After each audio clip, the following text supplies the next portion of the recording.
ఓం శ్రీ మాత్రే నమః. అసలు ఒడుగు అంటే ఏమిటి? ఒడుగు చేయటానికి ఏ వయసు అయితే సరి అయింది? ఏ వయసులో మనం ఒడుగు కార్యక్రమాన్ని నిర్వహించినట్లయితే 100% ఫలితాలను పొందవచ్చు అనేది ఈ వీడియోలో తెలుసుకుందాం. మీరు గనక నా వీడియో ఫస్ట్ టైం చూస్తున్నట్లయితే ప్లీజ్ సబ్స్క్రైబ్ మై ఛానల్. అలాగే మీకు గనక వీడియో నచ్చినట్లయితే ప్లీజ్ ఒక లైక్ చేయండి. ఉపనయనం అనేది చేయటం ముఖ్యం కాదు.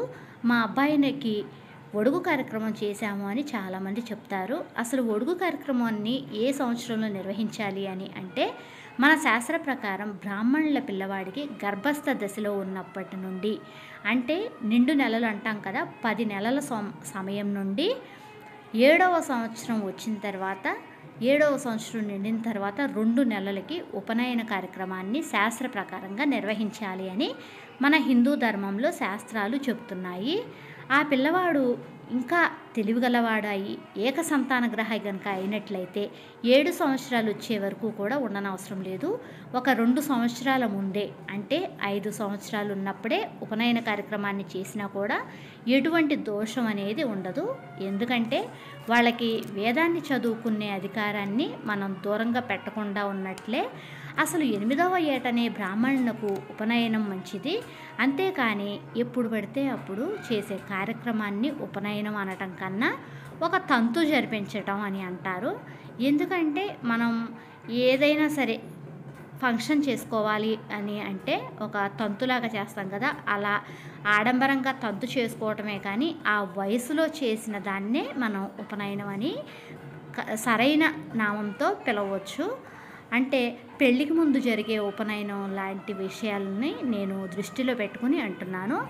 పెళ్ళికి ముందు ఉపనయనం చేయటం అంటే పెళ్ళి కోసం, అంటే కోడల్ని, ఒక బ్రాహ్మణ స్త్రీని ఇంటికి కోడలుగా తెచ్చుకోవటం కోసం మా అబ్బాయి కూడా బ్రాహ్మణుడే అనే గుర్తింపు కోసం చేసే కార్యక్రమాన్నే నేను తంతుగా నామకరణం చేసి చెప్పాను. మీకు అర్థమైంది అనుకుంటున్నాను. ఒకవేళ 8వ ఏట చేయటానికి ఏదైనా సూతకం లాంటివి అడ్డం వస్తే 16వ సంవత్సరం లోపు తప్పనిసరిగా ఈ ఉపనయన కార్యక్రమాన్ని నిర్వహించాలి. సూతకం లాంటివి రావటం అంటే ఇంట్లో వారు పెద్దవారు ఎవరైనా కాలం చేసినట్లయితే 16వ సంవత్సరం లోపు ఎప్పుడైనా సరే ఈ ఉపనయన కార్యక్రమాన్ని నిర్వహించుకోవచ్చు. 16వ సంవత్సరం దాటిపోయిన తర్వాత కనుక ఉపనయనం చేసినట్లయితే అది దోషపూరితమైన ఉపనయనంగా భావించవచ్చు అని మన శాస్త్రాలే చెబుతున్నాయి. కొడుక్కి ఉపనయనం చేయకపోతే ఆ సమయానికి దోషం తండ్రికే వస్తుంది. ఎందుకు అంటే క్షత్రియుడు 11వ ఏటన ఉపనయనం చేయాలి అని మన శాస్త్రాలు చెప్తున్నాయి. 11వ సంవత్సరం కనుక కుదరకపోతే 22వ సంవత్సరం లోపు వారు ఉపనయనం చేసుకోవచ్చు. అలాగే వైశ్యులకు 12వ సంవత్సరంలో ఉపనయనం చేయాలి అని మన శాస్త్రాలు చెప్తున్నాయి. 12వ సంవత్సరం కనుక దాటినట్లయితే వాళ్ళు 24వ సంవత్సరం లోపు ఉపనయనం చేసుకోవచ్చు. ఇలా చేసుకున్నా కూడా ఆయా వర్గాల వారికి దోషం అనేది ఉండదు. ఆ లోపు గనక చేయకపోతే ఆ దోషం ఆ తల్లిదండ్రులకే చెల్లుతుంది, కానీ ఆ పిల్లలకు చెల్లదు. ఎందుకంటే పిల్లలకి ఉపనయనం చేయవలసిన బాధ్యత తల్లిదండ్రులదే కాబట్టి పిల్లలకి ఆ దోషం అనేది వర్తించదు, తల్లిదండ్రులకే ఆ దోషం అనేది వస్తుంది. కాబట్టి ఏ సమయంలో ఏ కార్యక్రమం నిర్వహించాలి అనేది ఆ తల్లిదండ్రుల యొక్క బాధ్యతే.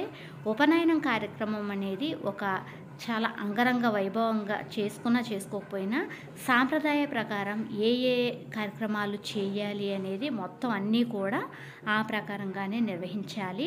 పసుపు దంచడం దగ్గర నుండి, సున్నిపిండి కొట్టడం కాడి నుండి, పంచశీల పెట్టడము, చెవు పోగులు కుట్టించడం, ప్రతి ఒక్క కార్యక్రమం కూడా ఎంతో శాస్త్రబద్ధంగా మంత్రోచ్చారణల మధ్య చెయ్యాలి. హోమంతో కూడిన పని, దాన్ని నియమనిష్టలతో ఎంతో శాస్త్రోక్తంగా చేయవలసిన కార్యక్రమము. గాయత్రి జపం ఉచ్చరించటం కానీ, మంత్రోపదేశం చేయటం కానీ, పంచశీల, పోగులు గుట్టించటము, ఇలాంటి కార్యక్రమాలన్నీ కూడా చాలా ఇదిగా ఉంటాయి. చూస్తున్నారు కదా, మీరు స్క్రీన్ మీద చూస్తున్నాయే కాదు, ఇంకా చాలా కార్యక్రమాలు జరిగాయి. నేను అన్ని వీడియో తీసి పెట్టడానికి వీడియో లెంత్ పెరుగుతుంది అని చెప్పి కొన్ని వరకే మెయిన్గా ఆచరించిన కొన్ని వరకే నేను క్యాప్చర్ చేసి మీకు చూపిస్తున్నాను. మీరు కూడా ఈ వీడియోలో జరిగిన కార్యక్రమం ద్వారా ఈ విషయాలను తెలుసుకుంటారు అనే ఉద్దేశంతో ఈ వీడియో అప్లోడ్ చేస్తున్నాను. చూస్తున్నారు కదా, తండ్రి కొడుకును ఆలింగనం చేసుకోవటము, ఇలా చాలా కార్యక్రమాలు ఉంటాయండి. ఒక్కొక్క కార్యక్రమం కనుక చూసినట్లయితే మనకి గర్భస్థ దశలో ఉన్న శిశువు దగ్గర నుండి ఈ 8 సంవత్సరాల వరకు ఏ ఏ కార్యక్రమాలు జరిగాయో ఆ కార్యక్రమాలన్నీ కూడా మనకి ఈ ఉపనయన కార్యక్రమంలో అన్నీ ఒక్కొక్క దశలో ఒక్కొక్క పూజా రూపంలో వస్తూనే ఉంటాయి.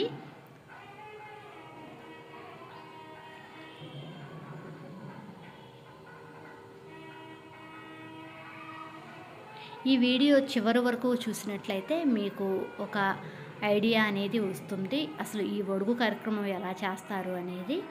మీకు కనుక వీడియో నచ్చినట్లయితే చివరి వరకు చూడండి. నచ్చినట్లయితే ప్లీజ్ ఒక లైక్ చేసి ఈ ఇన్ఫర్మేషన్ని మీ ఫ్రెండ్స్కి షేర్ చేయండి.